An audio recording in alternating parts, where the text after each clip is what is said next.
waaw nekk ci suñu ñooñ nag bu ñu xoolee derrière moi y a l'honorable Ababacar Tambédou,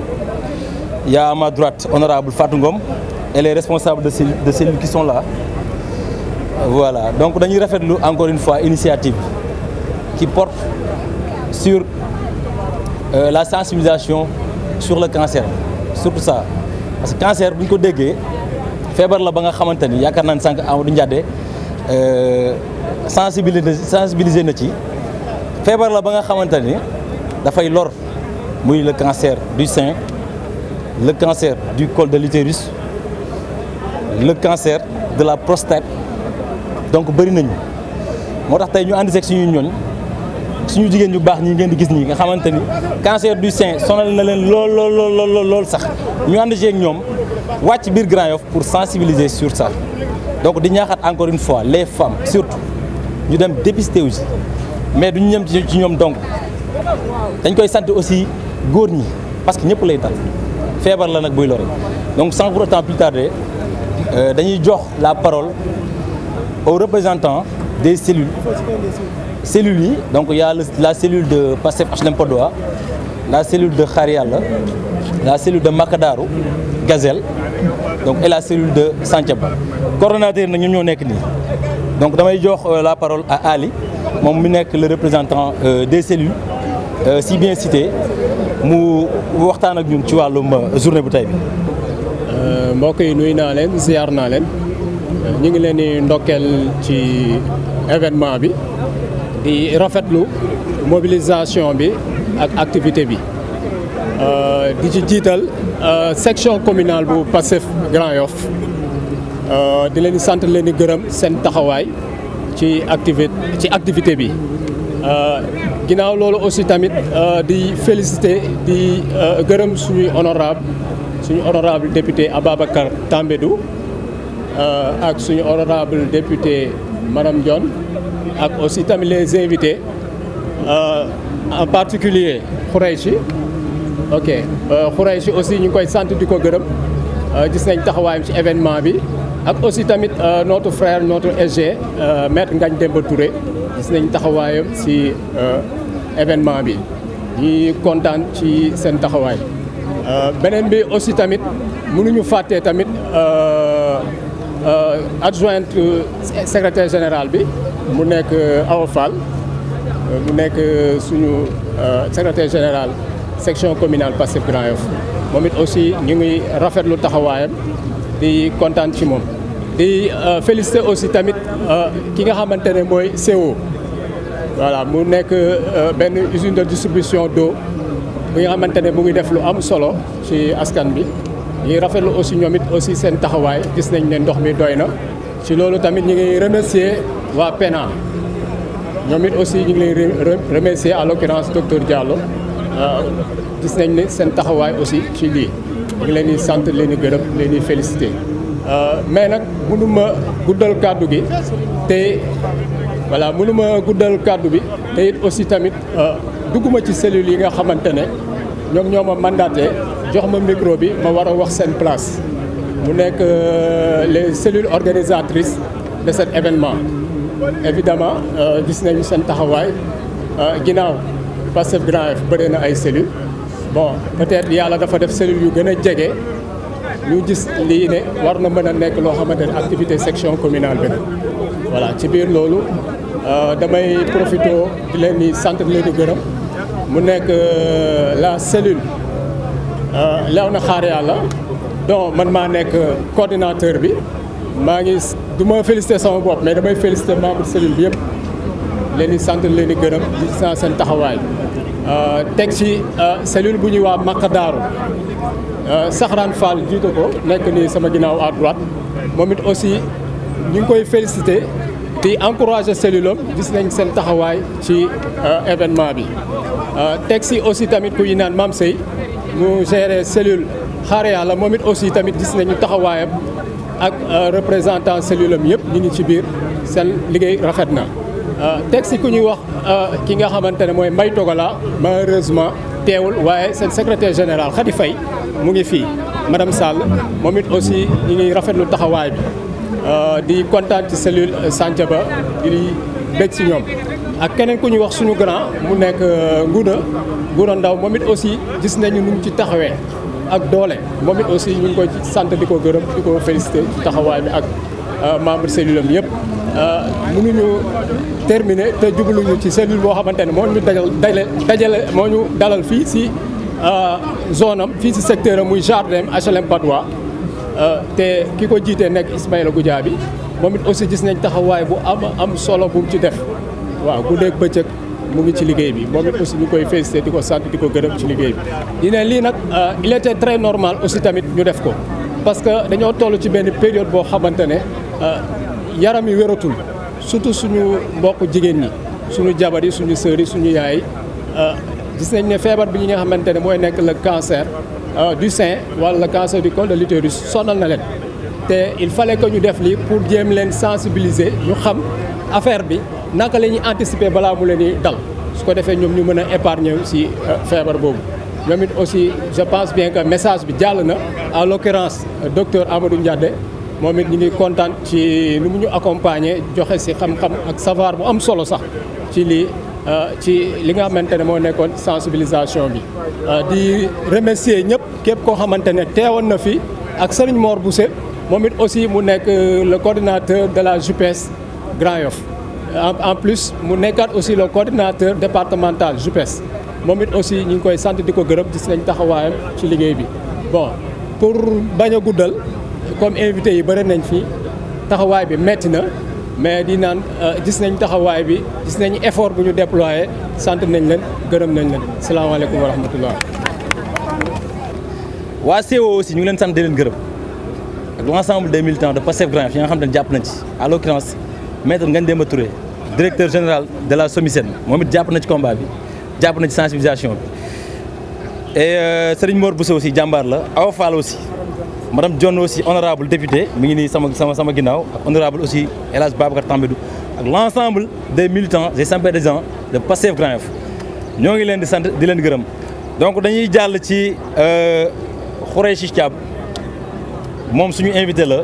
yu jox ko kàddu gi mu sant ji quelques mots incha allah déjà vous avez la parole c'est ça. salaamaaleykum wa rahmatullah ñu ngi leen di remercier encore une fois di nuyu mbokki Grand Yoff yëpp di ci doore ki nga xamante ne mooy suñu kilifa fii ñun ñëpp muy honorable député le coordonnateur monsieur Tambédou ñu ngi lay ziar bu baax di nuyu bépp responsable cellule bu nekk fii di saluer initiative bi ni mel ndax defe naa ni dañu ne mieux vaut prévenir que guérir et action yi ngeen xamante ne moom ngeen di def ça va dans l'action de la prévention et c'est important il faut sensibiliser communiquer informer pour prévenir des catastrophes que ce soit naturel ou pas mais il faut prévenir et c'est important du moment où il y a jonction de tout un chacun pour l'intérêt de la communauté c'est important moo tax tey teewaay bii dañ koy rafetlu bu baax a baax et que lii dañ ko war a pérenniser mais dañ ko war a duplier au niveau régional et au niveau national parce que action yi le Sénégal di xaar si ñun c'est des actions yoo xam c'est des actions nobles mais c'est des actions qui sont aussi importantes que li nga xamante ne mooy liggéey ut koom parce que balaa nga naan naam ne fa te koom das koy fekkee te wér gu yaram moo ëpp solo koom ndax ki am wér gu yaram mooy mën a liggéey te defe naa ni ñu ñëpp xam nañu ne le président de la République son excellence monsieur Bassirou Diomaye Diakhar Faye dans sa politique sanitaire du Sénégal il compte beaucoup sur la jeunesse pour sensibiliser suñu maam yi suñu yaay yi suñu bàjjen yi mais bu ñu fàtte beneen affaire on sensibilise beaucoup les femmes parce que c'est Octobre Rose mais n'oubliez pas que les hommes en commençant par moi-même et je me le rappelle personnellement que ñun tamit il faut que ñu dem ñu dépister ñu dépistage c'est pas juste pour les femmes les hommes aussi parce que le cancer il est très présent chez les hommes surtout cancer prostate mi ngi def ravage yu bëree bëri ñu bëri ñu ngi toog seen kër parce que ils développent des tabous c'est des tabous personnels qu'il faut casser dem hôpital du kersa dem ñu saytu sa yaram du kersa feebar du kersa au contraire boo feebaree da ngay faju ndax même ci diine islam dafa am ay vertu faj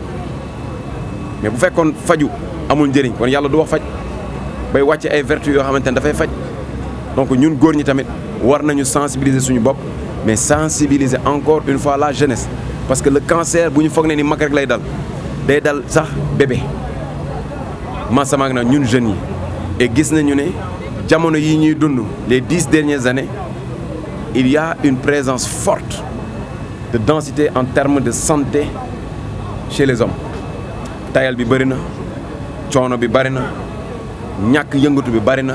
lekk bi bëri na mais stress bi nga xamante ne moom la ñuy dund ci vie quotidienne bi sax dafay indi cancer parce que le fait juste de stresser rek dafa am impact ak ay enzymes yoo xamante ne sa cerveau da koy relâché te bu ko sa yaram mënul absorber rek automatiquement bu ko conserver bu yàggee acidité boobu moom mooy créer li nga xamante ne moom mooy ay cellules cancéreuses te loolu dafa nekk loo xamante ne il faut encore une fois sensibiliser la communauté sénégalaise sensibiliser la communauté des communes c'est-à-dire les localités seeni voisinage c'est important donc góor baax na jigéen baax na fu ñu sensibiliser soxna yi nañu sensibiliser góor ñi di leen encourager encore une fois ci initiative yi ngeen def et di encourager seen coordonnateur di nuyu Mamina mi taxaw fii ak képp koo xamante ne kilifa nga ci sa nombol tànk ci sa rang ak sa degré maa ngi lay jox sa wàccuwaay di nuyu waale aussi ki nga xamante ne notre frère le directeur Ngagne Demba Touré bi nga xam ne dem na sànq ak képp koo xam ne teew nga fii maa ngi lay nuyu di la ziar di leen wax asalaamaaleykum wa rahmatullahi taala wa barakaatu. donc sans pour autant plus tarder dañuy jox la parole à honorable Fatou Ngom moom it di jàmbaar wax dëgg yàlla mu sànni ci kaddu honorable vous avez la parole. Merci beaucoup le frère Ismaïla Goudiaby. Voilà di nuyu ñu fi teew ñëpp mais di ci jiital la section communale de Grand Yoff notre section communale voilà comme ni ñu ko gisee nii ci mobilisation cette forte mobilisation qui montre encore une fois qu'on est une section dynamique très dynamique même voilà cause bi ñu fi dajale tey nag di une cause noble muy def une randonnée pédestre pour sensibiliser mais notamment prévenir tout ce qui est cancer que ça soit cancer du sein que ça soit cancer du col de l'utérus donc loolu duñu ci guddal parce que suñu docteur le docteur Amadou Ndiadé donc wax na ci tout ce qui est nécessaire et j'espère que dugg na ci nopp yi ko war a dugg yëpp fi ñu jaar yëpp loolu mooy solo si mais avant loolu aussi ñu fàttali que ne que randonnée bi dëgg la dafa tombé ak octobre rose bi mais sport la te ku xam sport xam ba xam ban politique la ci suñu parti jël donc parce que ndaw bala moo amal njariñ askanam nit en général bala moo amal njariñ askanam dafa am wérgu yaram donc un esprit sain dans un corps sain donc di am mbégte bu rëy aussi ci teewaayu les femmes en tant que responsable MOJIP Grand Yoff di am mbégte bu rëy ci teewaayu jigéenu Grand Yoff cette forte mobilisation donc di profiter ci occasion bi pour remercier encore toutes les responsables de femmes yi bu nekk ci cellules yi nga xamante ne ñoom ñoo coordonné activité bi tey sama frère Ismaïla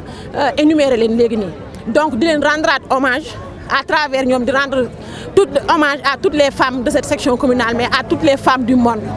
mais duma jeexal aussi te remercier wu ma tamit suñu góor yi parce que kenn ku nekk xam na ne cancer du col bu ñu ko waxee wala cancer du sein bu ñu ko waxee donc jigéen ñi lay laal lu bëri mais góor bu ci sa soxna feebar wala sa rakk feebar wala sa yaay feebar yaakaar naa ne yaa koy sax gën a yëg ni ko jigéen ci donc rafetlu naa cette mobilisation cette grande mobilisation bi ngeen def ñëw dooleel ñu accompagner ñu aussi ci lii donc di fàttaliwaat ñëpp ne que cette maladie n'est pas une fatalité il suffit que ñu def prévention bi fagaru moo gën faju il suffit que ñu def sensibilisation yi ñi ci koñ ñi ci gox goxaat ñëpp xam lan mooy feebar bi ak boo ci teelee jóg boo ko teelee détecté lan la mën a wàññil donc di woowaat ñëpp encore une fois neka nañu jóg fagaru ci bi muy teel lii loo xamante ne la du loo xamante ne bu la dalee da ngay perdre sa vie wala dara mais il suffit que nga jóg taxaw ci rek suñu borom mën na la cee muccal donc loolu rek moo nekkoon sabab si waaye di encourager waat ñëpp surtout les cellules qui ont eu l'initiative d'organiser ce magnifique rassemblement ñu ngi leen di wax bravo encore di jël remerciement yëpp di ko teg ci loxo suñu frère Mame Ali Mboup mu séddale ko ci toutes ces cellules là di leen wax encore une fois on a espoir en cette jeunesse sénégalaise mais nous femmes Grand Yoff on a espoir à cette jeunesse grand yoffoise venez nous accompagner encore une fois. Vous êtes une jeunesse consciente et vraiment félicitations encore pour cette magnifique manifestation. Merci beaucoup. Notre coordonnateur communal, El Hadj Babacar Tambédou, l'honorable député, vraiment am taxawaay bu rafet ci biir commune bi donc dañ koy jox kàddu gi mu sànni ci quelques mots. Honorable, vous avez la parole. Donc di am vraiment mbégte ak contenté bu rëy ci li nga xam ni moom ñu dajale fii muy donc journée de randonnée pédestre bi nga xam ni dañ ko jagleel donc mois d'octobre bi muy octobre rose. mu nekk journée boo xam ni Pastef Grand Yoff moo ko organisé mais à travers ses cellules vraiment may féliciter vraiment liggéey bu am solo yi nga xam ne cellule Grand Yoff yi ñu ngi koy def fii ci biir Grand Yoff tey jii Pastef bu eggee fu mu egg en fait je dirais Pastef Grand Yoff daanaka defe naa ni c'est grâce au travail bi nga xam ne cellule ñu ngi koy def depuis 2016 2017 ba jusqu'à nos jours donc c'est une occasion pour moi vraiment pour leur rendre vraiment un vibrant hommage. Donc di gën a am mbégte rek ci initiative bi parce que ñëpp xam na ni tey jii cancer du sein ak du col de l'utérus nekk na loo xam ni benn phénomène la boo xam ni dafa créer benn taux de mortalité bu am solo ci àdduna bi ba ñëpp conscience ba xam ni dañ ci war a xeex mu nekk benn combat. Tey jii le mois d'octobre sur le plan mondial est consacré donc pour la lutte contre le cancer du sein et du col de l'utérus. kon ñun dañu war a nekk ñoo xam ne aussi dañ ci war a bay suñu waar en tant que ay sénégalais surtout suñu mbokku jigéen ñi. et am naa yaakaar ne képp kuy jigéen ku fi teew tey jii j'espère que ni def nga dépistage bi parce que tey defe naa ni le docteur Ndade je profite de l'occasion pour le saluer macha allah defal nañu benn cours de médecine bu am solo ci le cancer du sein. te defe naa ne képp koo xam ne ñëwoon nga tey jii gën nga conscient ci cancer du sein et du col de l'utérus. xam nga aussi fi nga war a jaar pour dem dépister wu xam nga aussi ni nga war def ba xam ni ndax yow maanaam dal na la wala dalu la et maa ngi am yaakaar ne képp kuy jigéen aussi di nga servir de relais pas les femmes seulement mais aussi nous les hommes. parce que mbir mi je pense que ni y a aussi un problème de communication ñun ñëpp vraiment suñuy kër suñuy dëkkandoo war nañ leen sensibiliser par rapport à ça. parce que bëri na ñu nekk seen kër yi xëy na peut-être mbir mi dal na leen mais xamuñu sax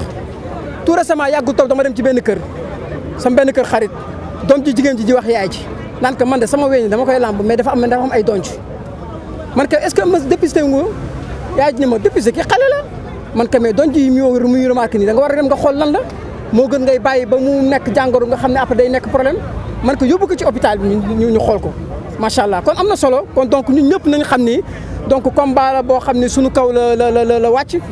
ñu war ci bay suñu waar kéem suñu kattan sensibiliser wu te gëm naa ne incha allah bu ñu continuer ak rythme bi d'ici les 5 ans à venir mën nañ éradiquer donc le cancer donc du sein et du col de l'utérus au niveau du Sénégal parce que am na dëkk yoo xam ne macha allah pratiquement réussir nañ ko. donc vraiment di féliciter ñëpp ñi nga xam ne teew nañ fi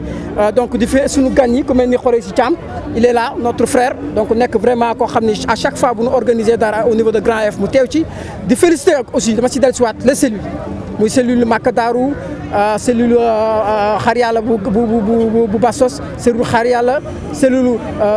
Santhiaba cellule HM Padois je pense que ñoom la donc ñoom ñoo boole seen doole vraiment am initiative bi mu nekk loo xam ne rafetlu nañ ko dugg leen nag parce que vraiment Pastef Grand Yoff ku leen xam leen ci ay actions sociales lu mel ni genre yu mel ni ay reboisement setal journée de consultation gratuite macha allah di si sant yàlla bu baax a baax di am mbégte ak fierté bu rëy di ñu yàlla boole vraiment ñun bokk fii ci Pastef Grand Yoff ànd ak vraiment tous les patriotes di liggéey bu mucc ayib di leen sant di leen gërëm bu baax a baax jërëjëf.